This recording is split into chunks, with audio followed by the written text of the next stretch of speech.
Hey you guys, it's Rachel here with Senza Tempo Cane Corso. So I wanted to do a short little update for you guys because I have been super busy, and when I'm not busy, I'm exhausted, and I just haven't had the opportunity to film. I really don't have the time now, but I'm doing it. Cashmere is still fine. She hasn't had her puppies yet. I kind of miscalculated. I took another look, and she probably still has anywhere between 5 to 7 days left. So yeah, so there's that. Here's the big boy preacher. I know my floor is messy right now. Pine shavings all over it. I just took apart the whelping box that the litter was in, and so I've been walking through my house, and unfortunately it's just pine shaving. It's just part of the process, unfortunately. But literally fixing to go through and vacuum up everything. Oh, goodness. Oh, I've been dusting all day, cleaning off all the surfaces from all the dust from the pine shavings. And anyway, but all the pups are gone now except for the two that I kept, Pantera and Nirvana. I may actually let go of Pantera. I'm thinking about it. There's nothing wrong with her, but I've got a really good dog in Nirvana, and it doesn't do me any good with my limited space currently to keep two full sisters, especially if I want to keep something off of Velocity. And so I don't know. So I'm toying with that idea. I want to be able to give Nirvana the opportunity, like having both of them at the same time. It's like whenever I had Blondie and Midnight, I had more time because I didn't have a bunch of dogs, so I had more time to kind of dedicate to the two of them. But with having as many dogs as I do, it's a little bit harder now to keep the two. So I feel just very confident in Nirvana. I'm gonna go to the vet, have her health checked first. So I'm going to go in, have her heart checked, and just make sure that I'm covering all my bases, and I'll do that for both of them before I really make a decision on that. And I may still go back on it because it's been a long day and I'm tired, and I may just be making a rash judgment based on that. There's no telling with me, so don't mark my words on that, or don't try to hold me to it. But I'm just thinking out loud. I love her to death. She's a sweetheart. It's not about that. It's just about time management at this point.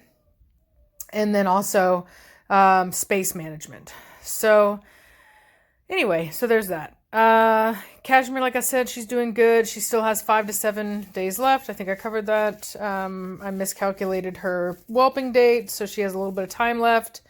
Batista, he was out playing with Blondie and Belladonna, and he kind of messed up his eye a little bit. So he's at the vet. I took him there today, and they're keeping him overnight. It's not bad. It's not horrible. It's just kind of agitated again, and I don't want to risk him really messing it up again. So I just had him over there so that they can kind of put the drops in it and keep him uptight the way that they need to. And whenever I go pick him up tomorrow, I'm going to actually take Cashmere in and have an x-ray done to see how many puppies that she's got in there, because I want to know. So there's that.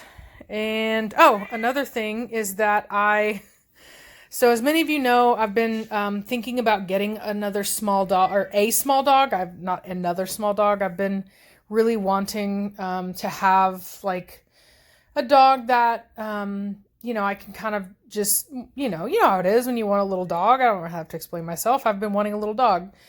And so I was having a hard time figuring out what kind of dog I wanted.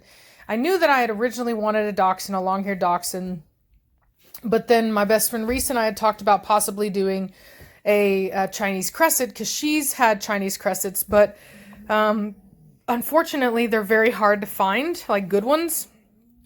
And so I just really couldn't find one that I liked, from a breeder that I liked.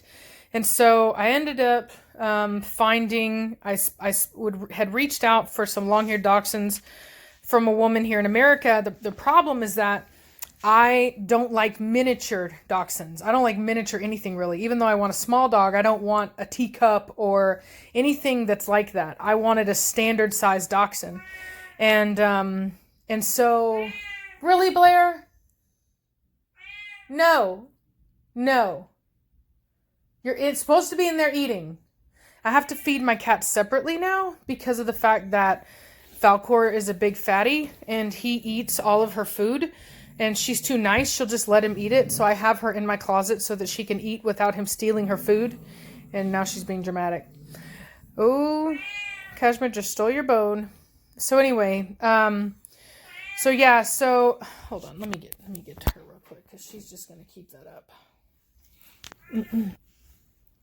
Okay, so anyway, I see you, preacher. So anyway, so the lady that I spoke with had a litter coming, but she said that anything that was going to be really nice out of that litter was going to be kept back by her and the breeder that did the studying with. So I knew that I wasn't going to be able to get a nice pup off of that breeding. And so, but she did refer me to the breeder that she bought her male from. And she said she's a really great breeder. She breeds phenomenal dogs. So she's in Russia. So I contacted her and she had a female. She's already 10 months old. She's a really beautiful, long-haired, standard-sized dachshund. And which honestly is like crazy how hard standard-sized dachshunds are to find here. It's like everybody wants the small ones. And I don't think that it's that nobody wants a standard size. I think that it's just, it was a fad, you know what I mean? And so everybody started doing it. And sometimes when fads take over, the original gets lost, kind of like the original pit bull. A lot of people have these bully dogs, and it's exceedingly hard to find a real, genuine, bona fide pit bull these days. So by the way, if you want to know, anybody that really wants to know the history of the pit bull, I've spoken about this woman before, Diane Jessup. I read her book back. I used to have her book back whenever I was breeding pit bulls, but I recently found, it's actually an old video, but I hadn't seen it yet, on Documentary TV. He does an interview with her. It's over an hour long, and it's a must watch. If you like pit bulls or if you just want to know more about them, I highly, highly suggest watching that documentary. For any of the people that claim that the pit bull is never a fighting dog, blah, blah, blah, blah, blah, you really, really need to watch that video, that interview. It's a very, very good interview. That's a very knowledgeable woman. We may not agree on everything, but I definitely respect her opinion and her knowledge on the breed. It's not, I don't agree with some of her training stuff or some of her ideas, like she doesn't believe in crate training, things like that. But whatever. Having said that, definitely she knows her history. And if you have a pit bull, if you have a bully dog, if you have anything with pit bull lineage, I highly suggest watching that documentary. Now, back to my original point.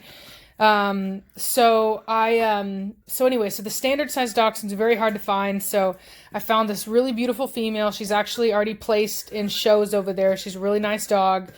And so I'm really excited to bring her over. A very high quality dog. She's costing me a fortune.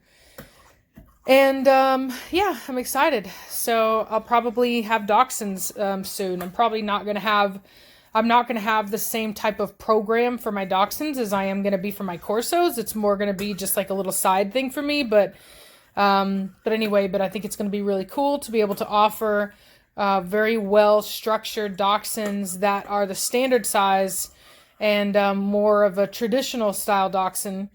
They're beautiful. I personally, I like the long-haired variety. I'm not big into the short-haired variety. I actually fell in love with the breed based on a short-haired variety one, but the long hair is really my style. They're beautiful. So that's what I'm excited to do. I'm going to invest in some stairs to go up to my bed so she can sleep with me, and I'll do some videos on how I keep her safe around the big dogs and accommodations that I make for her and things like that. But I'm really, really excited about bringing her in and of really kind of getting what I really wanted. I started off wanting the dachshund, and then I And then I kind of was like, well, I'll try some other things, look at some other things. And I just kept coming back to the Dachshunds. And I've owned one before, but it was a mini because I couldn't find a standard. And unfortunately, they're just too small to have around these dogs. And they are tenacious little dogs. And so they want to be up on, with the big dogs. And unfortunately, that it just doesn't bode well. They can get hurt. And so the standard size ones are much better suited to be around the big dogs, although I will say that I am going to be taking precautions. Like, I'm not going to let my dachshund out when my big dogs are playing rough, you know what I mean? Like, there are safety precautions that I'm going to take, like getting a little set of stairs for my bed so that she's not jumping off and off my, off and on my bed, things like that. And yeah, so that's where I'm at on that. Really excited about it. And hope you guys are having a good day. I'm sorry I haven't uploaded in a while, but like I said, I've been super tired. I've been having a lot to take care of, and I just haven't had the time. So now I'm going to get off. I'm going to vacuum my room and sit down in my bed and watch some Witcher, because it's a pretty awesome show. If you haven't been watching it yet, it's really good. It's on Netflix. I'm already on episode 8. So yeah. And I've been actually really trying to get rest. I've been trying to go to bed early and sleep in so that I'm very well rested for whenever Cashmere has her puppies, because that's going to be a tough one. It's an all-nighter. You stay up all night, and then after that, you still have to stay up because, that first week, the puppies are very vulnerable. They can get laid on, and so even when you do sleep, you're sleeping with one eye open at all times. You're listening for that sound of a puppy cry, and then you're up like lightning, making sure that you're getting in there to save that puppy. So it's rough, and I'm trying to get my rest to make sure that I can do it. So that's that. I'll update you guys tomorrow on what happens at the vet with Cashmere. And yeah, hope you guys are having a great day, and I'll talk at you later. Bye.